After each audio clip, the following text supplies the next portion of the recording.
এই নৌকায় মাত্রই মাছ নিয়ে এসে ফিরতেছে। দেখা যাক কি মাছ পেলেন ওনারা। ভাই কি খবর, ভালো আছেন? অনেক মাছ পাইছেন আপনারা? এই যে চিংড়ি ধোয়া হচ্ছে, এই পদ্মা নদী থেকেই ধরা না সব মাছ?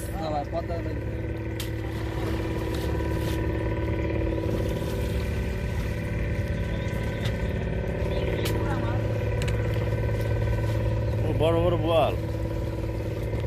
কোনটা কত করে বিক্রি করেন ভাই? এটা কিরকম দামে যায়? 220 220 টাকা কি কেজি না? আর এটা 600 600, আর এটা 800। আর এই যে এইগুলো এগুলো একবারে বিক্রি করে। এই মাছগুলোর দাম কিরকম যাবে?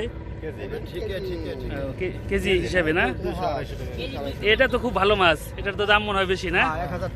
1000 টাকা কেজি। বোয়াল দুটো। বোয়াল কিরকম দাম যাবে? বোয়াল 1200-1300 কেজি না? কেজি। আচ্ছা আচ্ছা। প্রতিদিন এই সকালবেলা পাটুরিয়া ঘাটে আসলে মানুষ মাছ কিনতে পারবে, তরতাজা মাছ একদম। একদম তরতাজা মানে এই যে আড়তে নিয়ে যাচ্ছে বিক্রির জন্য।